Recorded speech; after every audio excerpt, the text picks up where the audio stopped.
Welcome to AWS Migration Day Online, a virtual event which is first of its kind. I represent Minfi Technologies, and here is a video for you to know what we do, how we do, and here we go.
Hey, good morning, everyone. This is Shankar, and I work in the capacity of Chief Officer Growth and Strategy with Minfi Technologies.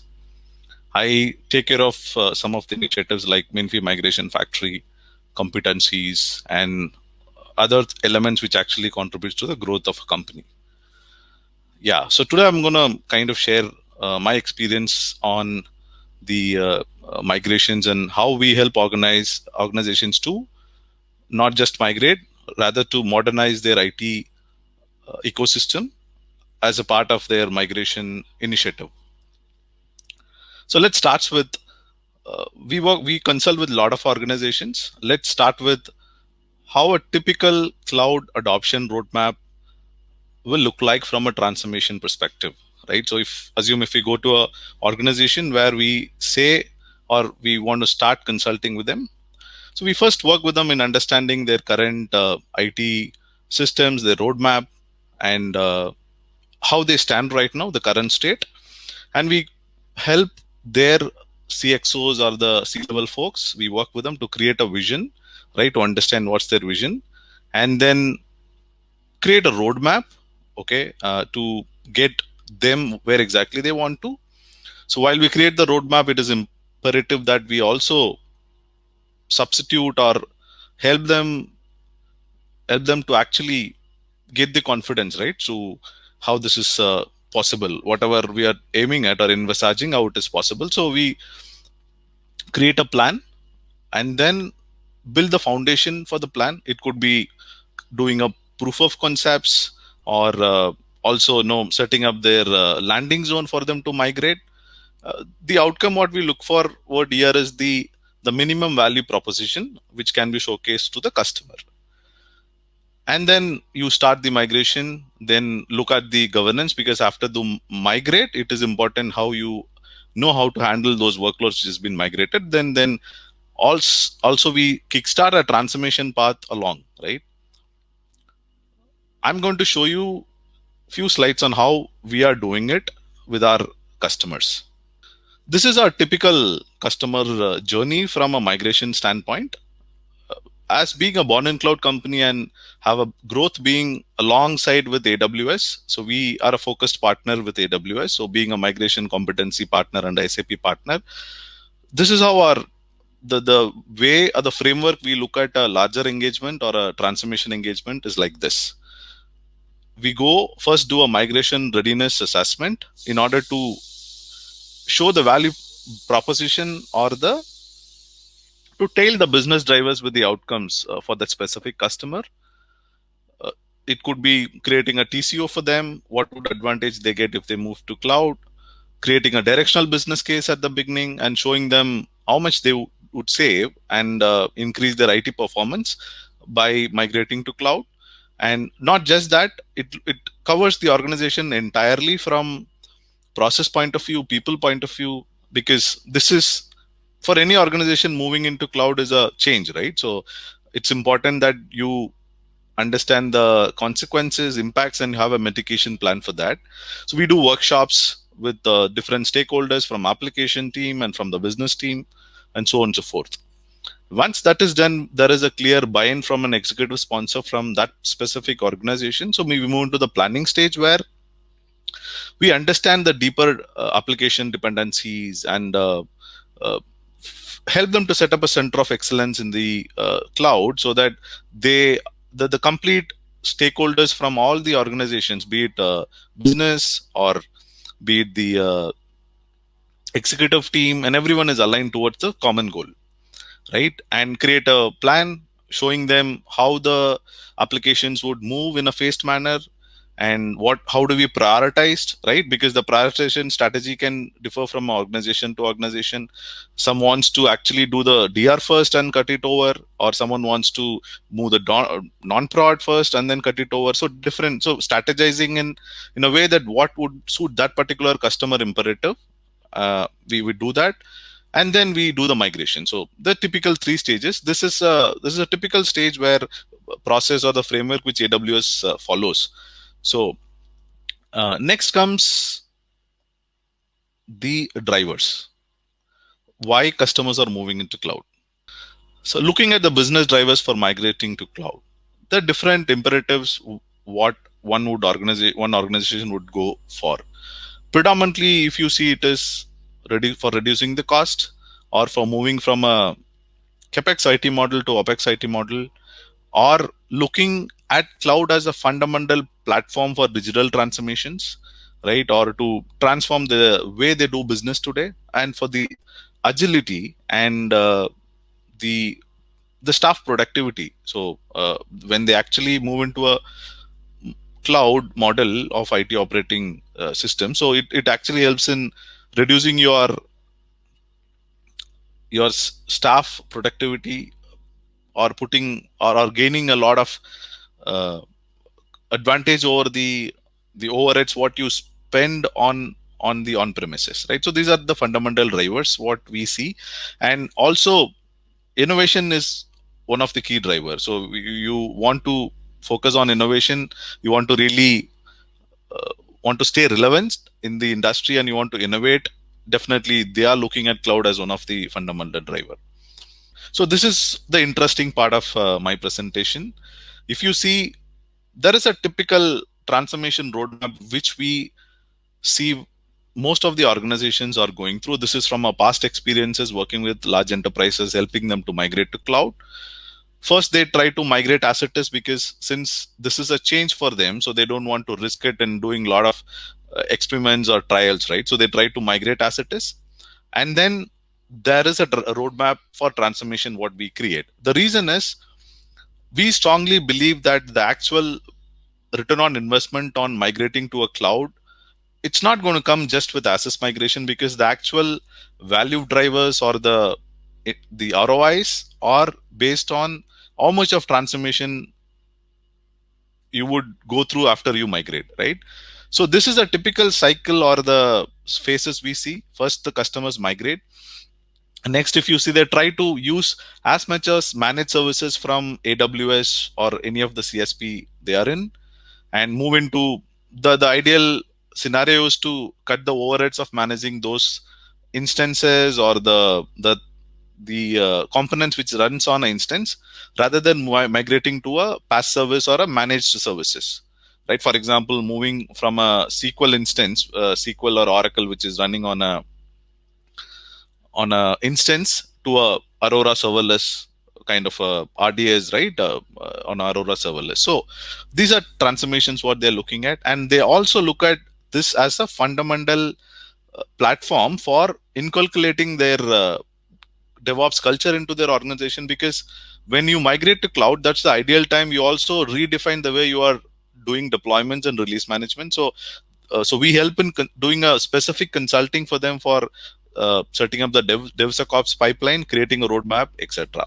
Then next is looking at containerizing their applications, moving from a standard oriented architecture to a microservices architecture or a purely a containerized model where they save a lot of money on the operating systems, overhead, etc. And the end goal, if you see how they want to look at it, they want to be completely on a serverless architecture. They are looking at on a mesh architecture and a service architecture, right, where you look at completely serverless, moving in from monolithic to a microservices architecture, and then use that use those innovations or the revised IT systems in order to innovate, right, or for setting up the data lakes or data analytics or AIML. So any organization, this is the cycle they go through. So what's interesting now is what's the experience of applications. So every organization is using ERPs, they're using SAP, they're using custom homegrown applications. So what is going to be the future? Interesting factor is what is evolving in the market and the industry from a customer mindset point of view. The consumers or the end customers are looking at multi experience, right, omni-channel experience, and continuous improvement, right? And we all use a lot of applications. We want to do a chat conversation, we want to use a voice over calling, everything through one platform, right? So this is going to be the future of applications. And what what's important is this is not possible without transforming your application. So the imperative here is transformation, not just at a IT system level, but at a application level and at a platform level, right? So this is what is a key differentiation what one organization would look forward for. This is a typical evolution roadmap what we see. Uh, Stage one is moving on to cloud. Next is moving into a API based ecosystem where you have a composable enterprise, right? So you are not creating monolithic applications, rather you are creating cloud native applications which will work as individual services or components. So we are all marching towards, maybe if you see in next 5-10 years, every application will be looking like a composable enterprise, right? So it'll be independent microservices. It will not be a holistic, a monolithic application. So there are three architectural trends what we are saying. One is the mesh app and service architecture. This enables a digital business technology platform within organization. So MASA, we call it as mesh app service architecture. It enables in a fluid and a dynamic system which will connect people, process, services, content, everything in one platform. And if you see in this system, you have your APIs, right? You create a API layer from on the front end system towards your back end system, and your API actually communicates between both.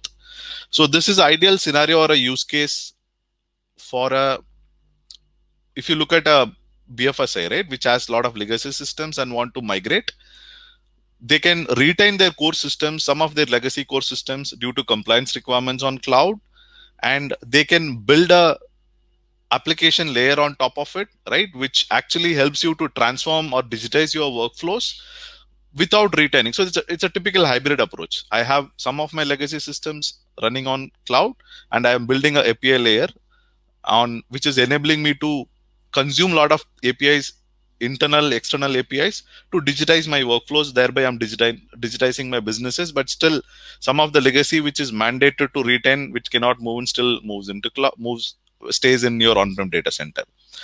So this enables transformation. At the same time, it is also allowing us to retain some of your legacy systems on cloud, on your on-premise itself. Next, the last one is the event-driven architecture. So you don't have servers; you completely use your lambdas and API gateways, right? So to do the compute operation. So this is also the future. So these are the fundamental transformations which we see potentially in any company which migrates after they migrate. Thanks everyone. This is what I wanted to cover today on transformation after or during migration to cloud. I enjoyed talking today and presenting this to all of you. Thanks. Hi, this is Nageshwar Nanapaneni. Short name is NNR. I am SAM Practice Head at Minfi. I am responsible for cloud strategy and cloud enablement of SAP customers. I am having 25 years of experience in technology, leadership, and business domain. I have much deep experience in digital transformation on ERP, DB, cloud, hosted and on-premise environments. I'm an expert in SAP on AWS and high availability and business continuity of SAP systems. I would like to present few of Minfi SAP customers here. These are all public enterprises. It consists of both SAP and non-SAP, and few of the NSDC and MCGM kind of stuff. I'm going to present the case studies for that in the coming slides. Minfi provides both greenfield, migration, DR, and support activities. Now I'm presenting the greenfield point of view. How are we going to host the SAP? Whenever prior to, for any new customer, whenever they decided to go ahead with any ERP packages, we go ahead and study their environment, what are their business challenges, and we define the roadmap to choose the best solution for them. Main drivers for some of the new customers is they usually have traditional ERP with a relational database on-premise for their data capture, analysis, and modeling purpose. Nowadays, business demands to move away from its traditional on-premises infrastructure to cloud-related infra for the innovation point of view. The third one is the latest ERP solutions like SAP S/4HANA. They might have already identified which they feel it is suitable their business needs. These are the main drivers for them to go ahead with greenfield implementations. And two of the customers where I am showed here is Kaveri Seeds and Dakkan Cements Limited. Recently, we did a greenfield implementation project for this. And till now, we have supported almost more than 50 SAP customers on greenfield and migration point of view. Coming to the migration, the MCGM is one of the biggest customer. MCGM is a short name of Municipal Corporation of Greater Mumbai, formerly known as the Bombay Municipal Corporation, is the government civic body of Mumbai, the capital city of Maharashtra. We are all aware of it. I'm showing here the high-level SAP migration and deployments on AWS.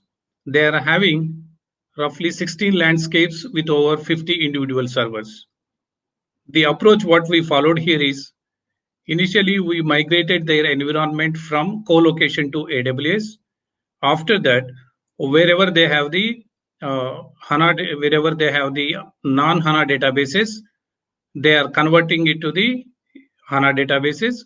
In case of ECC applications, using the system conversion approach, we are converting them to S/4HANA. Environment landscapes wise, you can see here, these are the 9 AppDB landscapes, which we are upgraded, migrated to AWS on HANADB. ERP, CRM, BW, EP, BO, SRM, Solman, OpenText, Mobile. And 2 other applications are Trex and Web Dispatcher. And 4, these are all newly implemented on the AWS directly, GRC, TDMS, Fury, and PO. Another third-party one is HPQC. They would like to implemented on the AWS. Another big conglomerate, the SL Mining. This is a part of Aditya Birla Group. Here we have migrated SAP instance which are having Oracle database as their backend DB, and we have migrated them to AWS. The use case here is they want to retire on-premise infrastructure to save their cost and optimize IT simplicity. During the migration, their main intention is to reduce the downtime. Even in their on-premise, they would like to improve the performance of the existing system. These are the drivers for them to migrate and in deciding the solution to migrate. You all know that SL Mining Industries is a part of Aditya Birla Group, and they have their global operations around 35 countries. How we evaluated their source system? During the evaluation, we try to determine their systems has a sufficient throughput, storage, network capabilities to complete the migration in the scheduled time or not. If it is not there, we recommend that what kind of bandwidth they need to have and what kind of prerequisite steps they need to be performed on the on-premises. After executing that, we design the target system architecture. In the target system architecture, we specify the hardware and networking requirements, database layout, and sizing of that instances, storage capacity goals. All permanent and temporary storage requirements will be addressed as part of the overall migration strategy. And database management issues like the table spaces, required table space, and any physical layout changes need to be done. We will do it well in the beginning itself. As part of the information lifecycle management requirement, we guide on the backup and recovery schedules and the archiving approaches. And for them, we have suggested the high availability configurations and the requirement for the high availability also. And in place of high availability, they prefer to go ahead with a DRS and high availability. That is what they decided to go ahead. And we spread the file systems across many storage LANs to avoid write contention during the database export. Okay, that is also the one of the major suggestions we do while doing the migrations. The approach we have taken here is they are on AIX 6.1 database with 11.202, and target environment we decided is Oracle Enterprise Linux 7.8 and DB 11.204. The reason for going for the Oracle Enterprise Linux is SAP supports only Oracle Enterprise Linux for the Oracle database. That is the recommended to receive the support from either SAP or Oracle on AWS environment. Database point of view, minimum required Oracle database version is 11.204. That's why we have chosen the 11.204.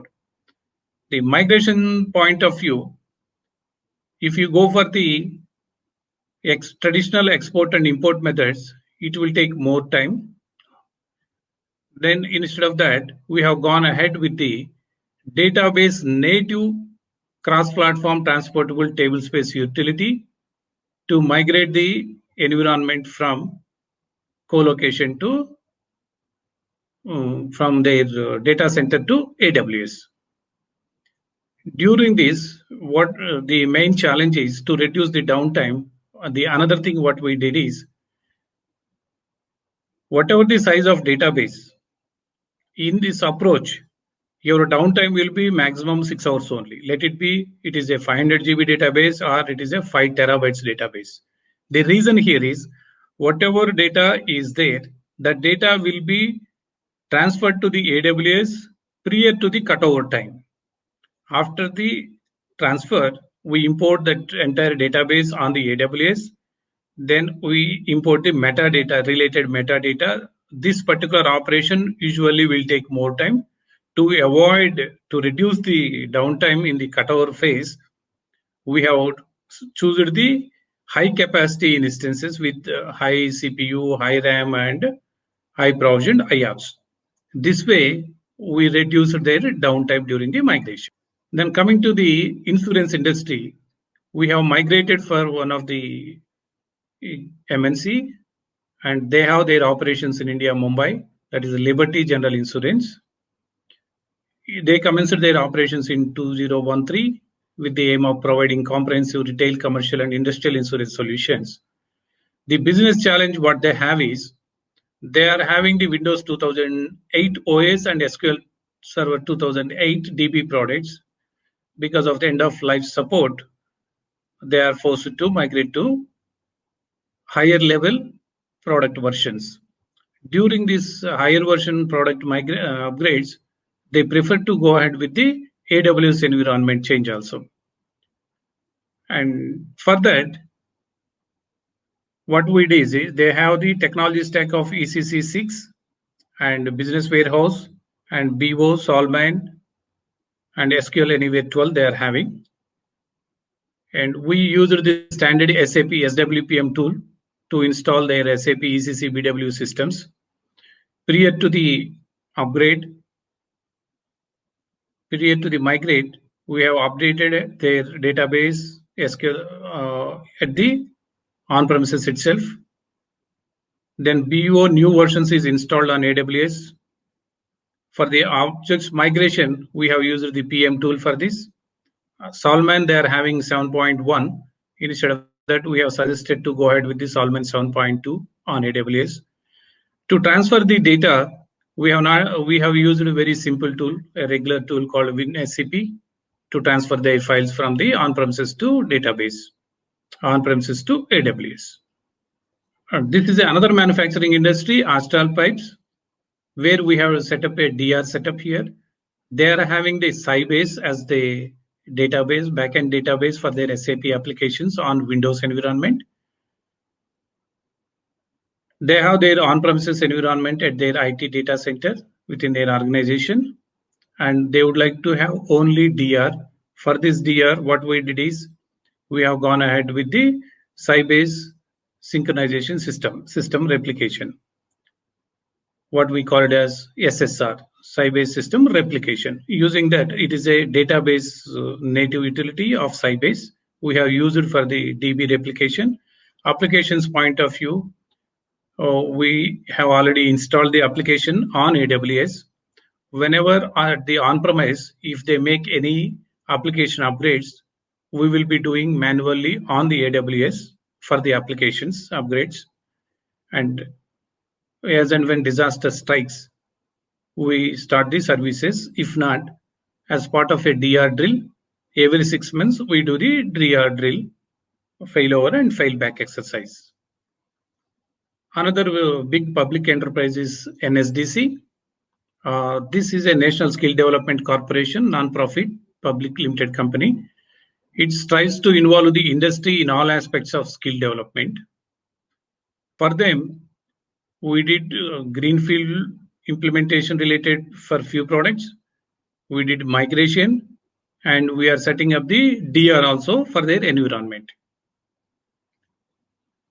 So if you notice here, DR point of view, we have make use of HANA database native utility, that is HANA system replication has been used to synchronize the data between primary and secondary database. And they have ASCS and PaaS applications. These are all on the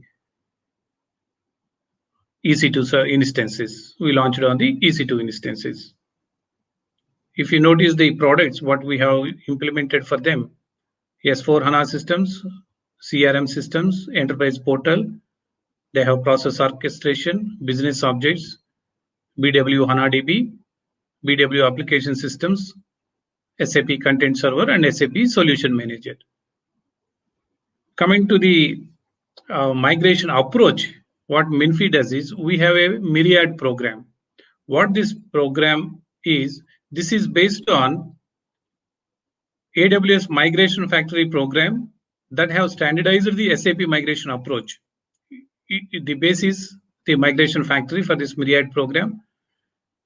Any customer being a part of myriad program, they will get a funding incentives during their digital transformation. This migration factory program process is divided into 5 subsections. One is discovery and assessment. Second is proposal preparation. Then, as per the proposal, migration execution. After migration, validating the environment.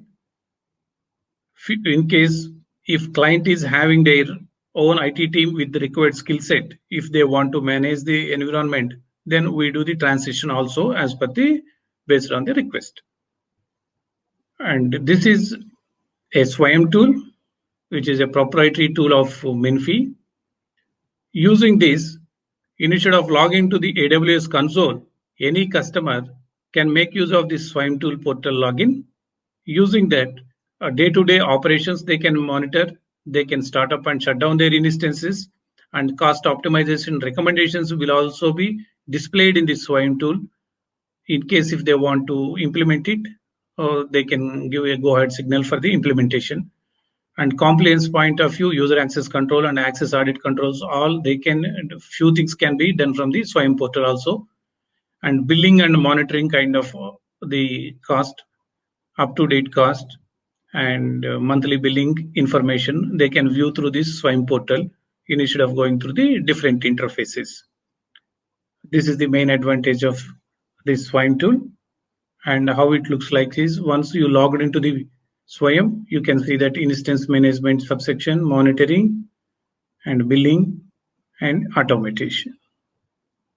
Automation is the another one. You can see everything, how you can get the controls on your instance management. Thank you.